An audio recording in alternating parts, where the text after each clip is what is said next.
I have noticed something in the comments of my videos when it comes to advice, when it comes to feedback, and I want to talk about it in this video.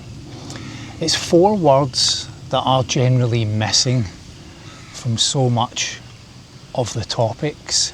4 words that I think if people were truly honest, they would actually add into their writing, but they don't. And so that's exactly what I want to cover. Now, if I was to say this, what are the 4 words? And this isn't a video about me proving people wrong in any way. It's more just about answering back to some of that feedback or those points with my own positioning on it. So the 4 words are as follows. If I was you. If I was you. Those are the 4 words that are missing from so many examples in the comments of my videos since I've left the UK last year. And I'm going to give you 3 examples from viewers of this channel in recent posts that have been shared with me. And this isn't to call out the people that left the comments, it's simply to highlight exactly this topic, if I was you. So first off, let me give you the first example. This one comes from Luke. I'll put it on the screen just here for you. Now, Luke's been following the channel for a little while, I can see from his previous comments. The video that he posted this comment on was my recent update about the insurance debacle, me fighting with an insurance company that I've paid for a policy with for 7 months now, paid for every single month through premiums for myself and my wife, and then falling ill and then having to challenge it. Now, that aside, right, I'm now in an arbitration battle with that company. And this was Luke's comment on the video. Surely the time and effect exceeds the 10,000, which is the challenge of the cost. Now it's actually 6,500, so this probably plays a little bit more into Luke's comment. £6,500, don't know if Luke means dollars. The difference in the claim. And in this last sentence, right, this last one, definitely riled me a little bit. Common sense out the window. Now, here's what I take from this, right? I've looked at Luke's page, and he looks like quite an analytical guy. Looks like he posts videos on, I think, spreadsheets and content, and he's got a strong following, I think 700 plus followers. Now, from Luke's mindset here again, if I was Luke, I'm looking at this and thinking, the time and effort that it's taken you, John, to fight this battle, months worth, the effort, the stress and everything that's gone into it, from that position, it's not worth it. You should just have thrown it away. You should have walked away from all of this and just called it quits. And Luke is right. From an analytical and financial standpoint, Luke is probably correct. Is it worth the £6,500? Who knows? Now let me give you my take on that. I wrote the £6,500 off the day that I got the first decline. However, this is about more than money to me. It's about principle. It's about accountability, and it's about justice. That's where I come at this debate. I paid a company for insurance, and then when I needed that insurance, they walked away from me. And in that, I'm trying to hold them accountable. Now, from Luke's position, financially, it doesn't make sense.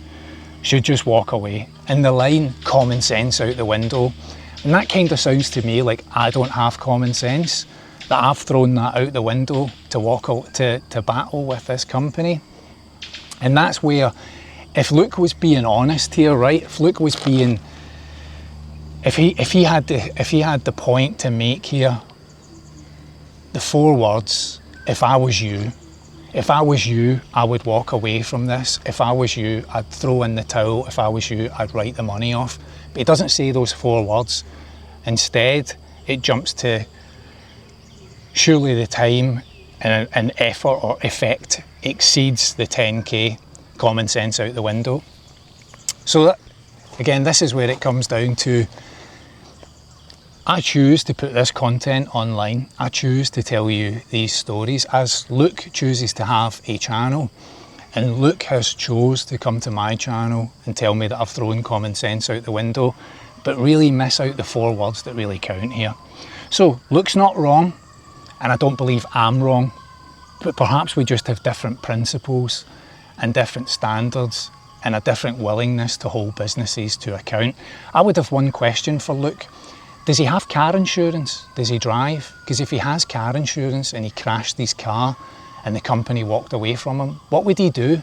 Because the indication here is that he should just give up and write the car off and walk away. Maybe Luke can tell me down below. Okay, let me give you another example. Now, we're in Georgetown right now in Malaysia. Normally we fly. Everywhere we've gone so far, we've flown. I've been a driver my entire life.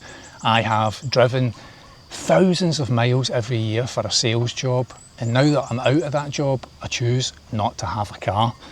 And here's a comment from Dave on my video about taking a train to get here. Oh dear, you have missed so much of what makes Malaysia Malaysia, a boring 4-hour train ride. What you should have done is rented a car and drove the old road and then seen what truly makes Malaysia Malaysia.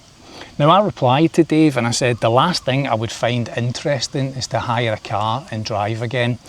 And then Dave's response to me was to say, then you'll never learn much about what makes Malaysia Malaysia. You're just another tourist. That's cool, enjoy your vacation.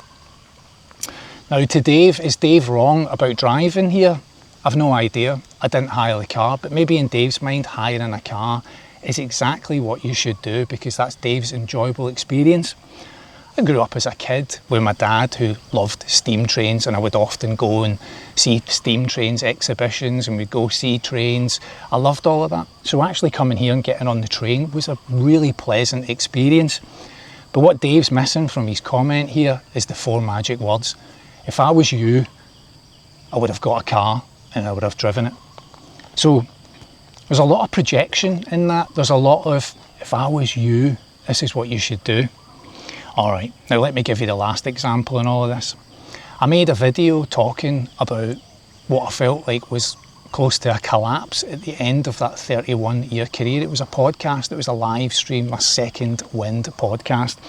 And I talked for about 50 minutes of a life of building careers and jobs and everything else, and then getting to a point where I'd walked out of it, and what it took to walk out of it, and what it's taken for the last 15 months to change our lives, Yvonne and I, selling our life's possessions, selling a house abroad, handing back the rented house that we were living in, getting rid of the cars that we had, getting rid of everything, changing our lives up, then leaving the country that we were both born in, moving to the other side of the world, building a channel and starting life all over again. I shared in a 50-minute monologue what that's been like. And a comment that I had from a viewer, Verily, who said, I'd love to watch you guys get back to work and get back home and start all over again. I don't know why, I just think you're such a dynamic person and you're wasted living this soft life. Now, the comments from other viewers kind of handled this, right? People said, what an odd take to have. Now, here's what's missing in all of this. Verily's not wrong. In Verily's mindset, if I was you, and perhaps in Verily's life, what's important is a job, structure, a house, possessions, all of those things that mean something to Verily. But instead of saying, if I was you, this is what I would do, those words are missing, and instead it's, I'd love to watch you get back and do those things. And so it lands very differently with me. And again, I'm not Verily. I don't now value a house, I don't value possessions, and I certainly don't value a 9-to-5 career anymore. I've shifted my mindset out of this. The comments from other viewers really backed it up. People said, sounded like the job and the possessions were a heavy weight to carry for them. Yeah, thank you so much for that person seeing me and recognising that. And Verily came back to contest it again, young enough to make lots of money in sales. I mean, yeah, I made the money in sales. I don't value it. I now choose earning a few £100 here on YouTube and having my time with my wife versus a 6-figure salary and the tax and the burden and the weight and the stress and everything else that came with it. But maybe that's just not resonating with Verily because we come from very different mindsets and all of this. And that's the important part, right? I'm not here to be a guru for you. I'm not here to tell you all, do this way of life. I'm just living it, and I'm living it with mistakes, and I'm living it with excitement and joy and all of the challenges that come with it. And I'm living it in real time and sharing it with you. Now, I open the door to comments, I open the door to feedback by having this channel in the first place and talking about these topics specifically. But here's the key part. We're all viewing life through a lens, whether you admit it or not. I'm viewing these comments and these replies through a lens as you are viewing me through your own personal lens. And that might be that you should have a car, that you should go back to work, that you should just give up on this insurance policy chase. But if you were really honest with yourself and you included the 4 words that you really meant, which was, if I was you,